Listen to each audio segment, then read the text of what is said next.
Innal hamdalillah wassalatu wassalamu ala rasulillah. Assalamu alaikum wa rahmatullahi wa barakatuhu. Allah Taala her bir qadamımızga жақсылықтарды беріп, екінші qadamımızga күнөөлөрүбүздү кечирген болсын. Бүгүнкү сиздер менен өтө турган сабактарыбыз Али радыйаллаху анхунун bir керемет, bir табылгыс, баа жеткес, ушунчалык мыкты насааттары болгон. Ошо насааттарынан мен сиздерге бөлүшкөнгө аракет жасайын. Ajmalu aqwali Ali ibn Abi Talib. Ali ibn Abi Talib radıyallahu anh'unun keremet sözlerinden aytıptır. Akrim dayfaka ve in kana haqiran. Konoğuna sый көрсөт, konoğundu sıylap koy, al egerde akmak bolsa dele deptir. Үйүңүзгө кирип келип калды да, ассаламу алейкум деп. Ва алейкум ассалам. Деп өзүнө жараша мамиле кылат, мынтип беш керек экен да. Келди деп, сизде адам деп келди. Мейли ал айбан бойдон, зөкүр бойдон кала берсин. Бирок сиз ва алейкум ассалам кел деп туруп, жашнакай сыйлап кое беришиңиз керек экен негизи. Жок дегенде айлыкты жакшылап алып коюшуңуз керек экен. Ва алейкум ассалам кел депчи. Анан бул акмакка акмактай мамиле кылабыз, анан баягы мындай, жок андай эмес. Конок болуп келип калдыбы, жашнакай тозуп алып бериңиз. Же болбосо кызыңызга журчу болуп келиши мүмкүн, карындашыңызга журчу болуп келиши мүмкүн, же бир буюмду сатам десеңиз, буюмуңузду алам деши мүмкүн. Ошон үчүн баягы бул акмакта деп туруп терс мамиле кылбайт экенбиз. Дагы караңыз. Вакум ала majlisik li abika wa muallimik wa in kunta amiran. Ордуңдан тургун. Атаң келип калган болсо, же сизге кандай илимдин өнөрү бар, түрү бар, же кесиптин, же өнөрдүн. Ошону үйрөткөн адамың келип калса да ордуңдан тур дейт. Эки түрдүү адамга биз ордубуздан турабыз. Кимге экен? Эгерде атаңыз келип калса, атам келди да, отура берсин. Бул жака дебейт экенбиз. Атаңыз келди, үйүңүзгө келип калды, турушуңуз керек ордуңуздан. Келиңиз ата, ассаламу алейкум. Ошондой эле кайната деле. Кайнатаңыз келип калса да ордуңуздан турушуңуз керек сөзсүз түрдө. Кээде эмне кылып коебуз? Келди, кетти деп, кандай айырмасы бар деп. Жок, болбойт ошондой. Ошон үчүн кызыңызга дайым айтып келебиз, турмушка берип атканда адеп акылага кандай. Али радыйаллаху анхунда башка сөздөр бар. Акыл менен кошо адеп болбосо, согушка куралы жок чыккан баатырга окшошсуң дептир да. Ошон үчүн баатыр эмнеси менен баатыр? Минген аты менен, көтөргөн куралы менен, кылычы менен, найзасы менен болгон да негизи. Корманбек баатырды билесиздер го. Атынын начарлыгынан атасы атын бербей койгон эмне болот? Арманын айтууынан өтүп атпайбы? Мына ошол сыяктуу эмне дептир? Канчалык акылдуу инсан болбоңуз, билимдүү инсан болбоңуз, адеп болмоюнча, демек сиз шарият мактаган инсандын даражасында эмессиз. Ва ин кунта амиран, эгерде ошо бүткүл элдин падышасы болсоң дагы дептир. Сиз президентсизби, премьерсизби, акимсизби, же бир мансап байлыкка жеткенсизби, айырмасы жок. Атаңыз кирип келдиби? Же сизге илим, мейли курулуш боюнча, мейли устачылык боюнча, мейли ишкер, соода сатык боюнча, кыскасы сизге бир жол үйрөткөн инсан. Ошол үйрөткөн агайыңыз келип калдыбы, ордуңуздан турушуңуз керек. Келиңиз депчи. Бул жакшы нерсе. Бул кимдин сөзү экен? Али радыйаллаху анхунун сөзү. Али радыйаллаху анху өзү 1000ге жетпеген эле 500 канча эле хадисти риваят кылган өзү. Ошон үчүн эмне деп айткан? Али радыйаллаху анху Салуни анил Куран деп. Менден Куран боюнча сурагылачы, мен жооп берейин дейт. Эмне үчүн десе, күндүзү түшөбү, түндөсү түшөбү пайгамбарыбызга аяттар түшкөндө. Мен пайгамбар менен чогуу жүрдүм. Ар бир аяттын чечмеленишин, түшүндүрмөсүн мен силерге аябай сону түшүндүрүп берем. Сурагыла, тартынбай сурагыла менден деп Али радыйаллаху анху эмне кылган? Сахабаларга, табииндерге сөз кылып айтып турган. Сахабаларга жана билесиздер, пайгамбар жана сахабалар. Жана табиин деген сахабаларды көргөн, сахабалар менен доорлош болгон инсандарга кайрылып айткан. Не маселе бар? Менден тартынбай сурагыла. Мен силерге жооп берейин деп. эмне кылган? Элге кайрылган. Бул эмне себептен анча көп хадисте риваят кылбай калды десеңиздер, жалаң гана согуш менен алек болуптур. Жалаң мусулманчылыктын эмнесин, желегин, байрагын көтөрүп жүргөн. Байрак деп де колдонот, желек деп де колдонот, билесиздер да. Кээ бир айтат экен, мен байрак дегенди биринчи жолу угуп атам сизден. Эми Манастын китептерин окуп алса, акындардын ырсаптарын окуп алса, анан өзү сүйлөгөн тилде мен адаби тилде бергендер да бар экен. Мен эң адаби тилди мына мен сүйлөйм, мен деп берет. Ошо мен дегенде эле бала болот өзү адамга. Бир окуй элек же биле элек нерселер чыгып кала берет. Кылтыйып чыга берет. Мисалы, көчмөндөрдүн кагылышы, же болбосо сынган кылыш, же болбосо дагы башка китептер бар. Кел, дагы башка толтура, адаби сонун китептерибиз бар. Окуган сайын башкача түшүнөсүз. 30 жашыңызда окусаңыз башкача, 35 жашыңызда окусаңыз башкача түшүнөсүз. 40 жашка жеткенде, 45 жашка жеткенде окусаңыздар такыр башкача бир маанилер чыга берет экен ичинен. Мисалы, ошондо адаби китеп окубагандар сизди шарт эле капырга чыгарып коюшу мүмкүн. Эмнеге? Жашты Кудай сактайт, карыны тамак сактайт деген макал бар. Таң калыштуу. Жашты Кудай сактайт. Карып калганды, карыган кемпир болобу, эркек болобу, аны тамак сактайт деп койгон. Эгерде түз маанисин алсаңыз, туура эле ширк келтирген болот да. Жо, аерде мааниси өзгөчө ата-энең картайып калганда тамак ашына көңүл бур деген мааниде айтылган. Тамак жөн эле себеп, Алла Таала эмне кылат? Тамак аркылуу ага күч берет деген сөз. А жаштар мына жарманы ичип алып эле, суудан, нандан бурдап сурдап жеп алып эле кете берет да. Мынакей 80-ге 90-га жакындап калган аксакалдарыбыз бар, 70-ге жакындап калган. Сурап көрүңүзчү, 10 күн бою нан менен муздак суу менен нан жеп жүрө аласыңбы деп. Жүрө албайт бул кишилер. Кылчылдап калат, денеси катып калат башкача болуп. Кылчылдап жүрө албай. Мунун мааниси ушул экен. А эгерде адаби китептерди терең окуган адам болсо, бу жерде маани башка турбайбы? Тамагын ысык тамак бер, жылуу тамак чайын бер, жылуу төшөк түзүп бер, астынан сыр өзүң асабына там салып, комфорттуу условия түзүп алып, ата-энең 100 метрлик ажатканага сыртка басып барып келип атып, буту колун сындырып албасын кышында деген мааниде айтылган да, мындай жатканда. Эгерде ошондой китептерди окуган болсо, шат эле түшүнөт экен, ушул мааниде айтылган деп. Мына ушундай экен. Эми Али радhiyallahu anhu'нун дагы бир мындай сөзү бар экен. Иза ахаббаллаху абдан алхамаху хуснал ибада. Эгерде Алла Таала кайсы пендесин жакшы көрүп калган болсо, ибадатты мындай жакшыракай, жакшы аткарууга Кудай Таала эмне берет? Эргүү берет, илхам берет. Илхам деген эргүү да, жүрөккө салуу деген сөз. Ибадат кыла, намаз окуйсузбу, орозо кармайсызбы, зикир чаласызбы, бүттүгү рахат менен болуп калат экен. Бирилип жасай баштайсыз. Такбир какканда, мына кулак какканда да Аллаху акбар. Тим эле сон. Адамдар менен учурашканда ассаламу алейкум, менин күнөөм кечирилип атат. Хадистер бар го билесиздер. Учурашсаңыз, кол үзүлгөнчөктү ширктен башка майда күнөөлөр болот, бүт баары күбөлөт деген пайгамбар хадис. Ошон үчүн сахабалар колун тартып алмайынча пайгамбарыбыз эч качан колун тартып алган эмес да. Ассаламу алейкум ошо менен тура берген. Сахабалар эми мейлден мынтип тарткандан кийин тарткан экен.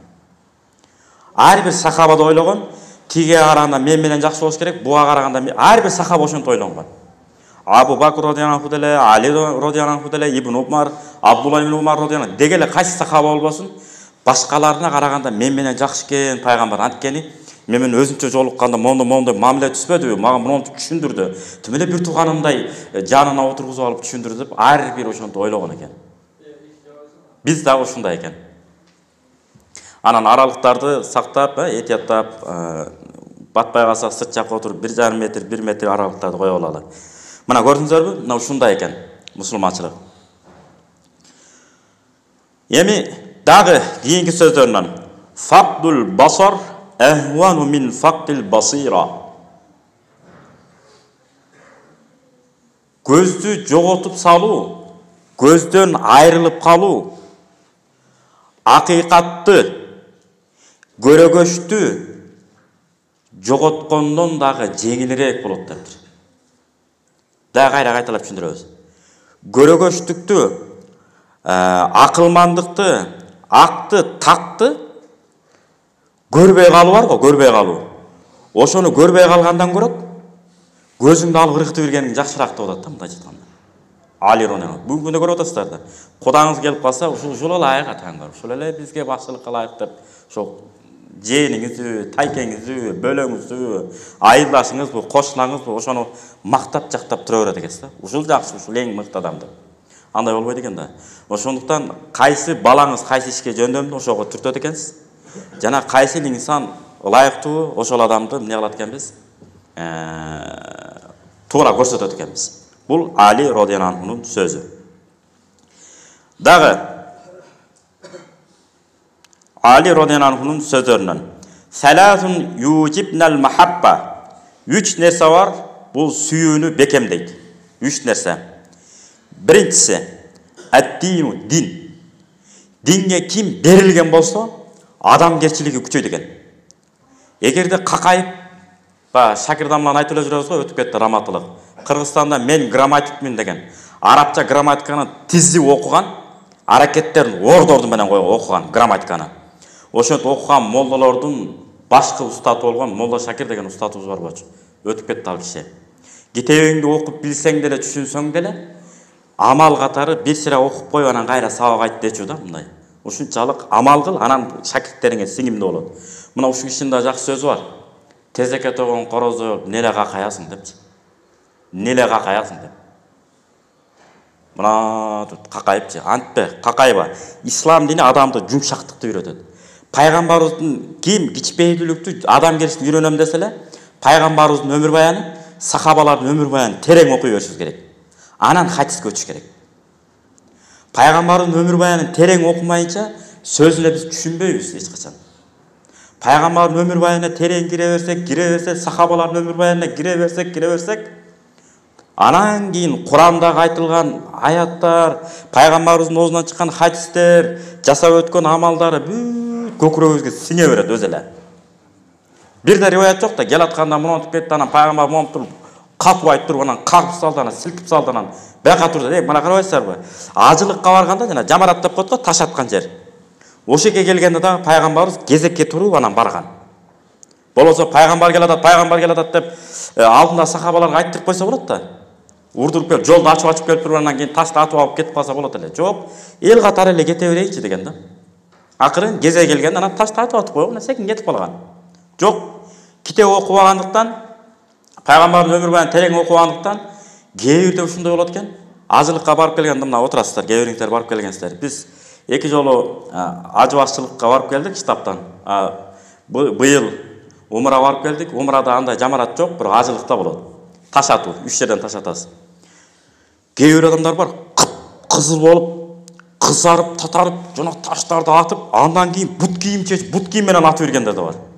Берилип кетип. Ошого Молла Кара айтыптыр. Манасикил хаж деген китеби бар.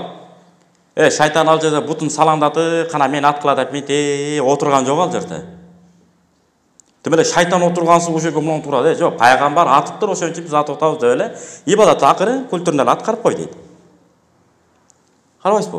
Кээ бир кызарып, татарып, муну бут кийимине чейин ыргытып атып берет ошондой. Колунда билбейм, саат батып анын менен деле атып бериши мүмкүн. Канча миң сомдук саат болсо ага деле карабайт. Бул дагы көрсөк, китеп окубасак ушундай болуп калат экен. Ошон үчүн бир устатты кармаш керек, ошо менен акырын жылы беришибиз керек. Бул бир. Демек, сүйүүнү мусулман ортосунда жакшы көрүү сезимди күчөткөн менеке биринчиси дин. Экинчиси ат-таваду, кичпейилдүүлүк, адамгерчилик. Кичпейил болуңуз, адамгерчил болуңуз.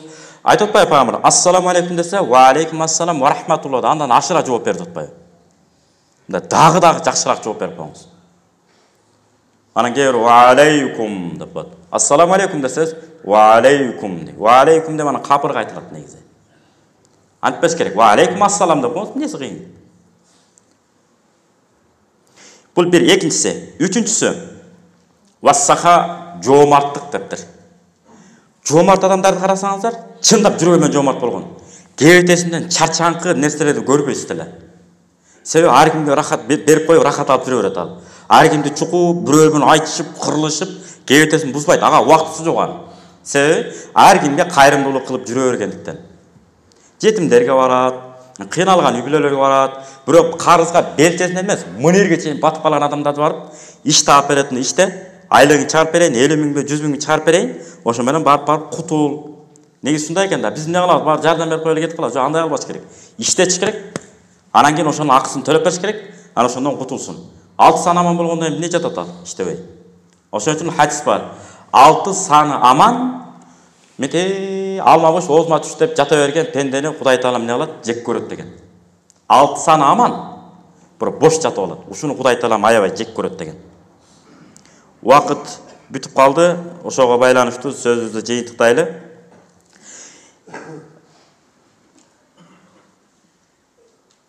Lan yahsula ajr hatta yatajarra as-sabr.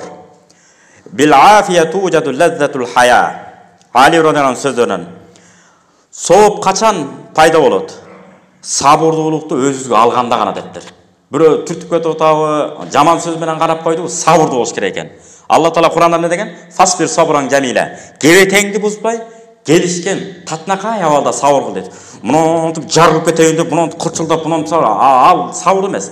Ал өзүнө деп кармап калды деген сөз. Сабырдуу деген мындай күлүп тура берет экенсиз. Ачууңуз келсе де күлөсүз, сүйүнсөңүз да күлөсүз. Бирок күлкөнүң эки түрү болот. Бара байкап калат бала чакаңыз деле, бир тууганыңыз деле. Бу атамыз ачуусу келип күлүп атат, анан сүйүнүп күлүп атат деп. Ушуга чейин жетиш керек экен. Пайгамбарыбыз эмне болгон? Ачуусу келгенде да жүзү кызарган, сүйүнгөндө да жөн эле жүзү кызарып күлгөн. Өтө ачуусу келгенде жүзү кыпкызыл болуп кетет эле дейт. Бирок күлөт. Көрдүңүздөр? Мына ушундай абалга келиш керек экен. Алла Таала Куранда айтып атат экен. Жүзүңдү бузбаган абалда красавчик бойдон сабыр кыл деп атат да, мына. Фасбир сабран жамила. Арабча билгендер болсо түшүнөт. Аралыкты сактайлы, туугандар.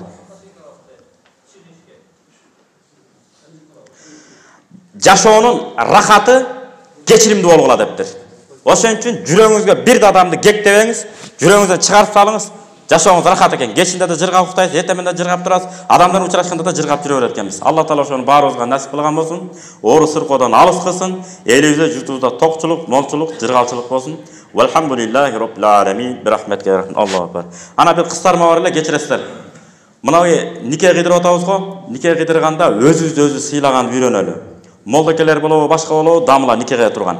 Bir gün, 2 gün, 3 gün үйлөнөрдө 1 ай, 2 ай мурун, 6 ай мурун даярданып атпайбызбы? Молдоке менен деле эртерээк барып сүйлөшүп, кечинде 7-8де нике кыйдырабыз, болбосо эрте менен келип нике кыйдырабыз деген жакшы да. Анан түнкү саат 2де келип алып, дамыла каяктасың, келсек жок экен го деп. Эми робот эмес да, жана 24 саат боюнча мечитте байланып турганга. Ошон үчүн ушунча чыдаган, таң атканча деле чыдап коюш керек негизичи. Эрте менен туруп, никесине кыйдырган алып кетсе, түнкү уйкула бузбай. Ошон үчүн молдолордун көбү сахар, давление жана башка оору менен ооруган ошондон. Ошон үчүн эрте менен кыйдырыш керек, жолбосо кечинде эртерээк алып келип никесин кыйдырып коюш керек. Ушул эң туура болот. Көңүл бурганыңыздарга рахмат. Ассаламу алейкум.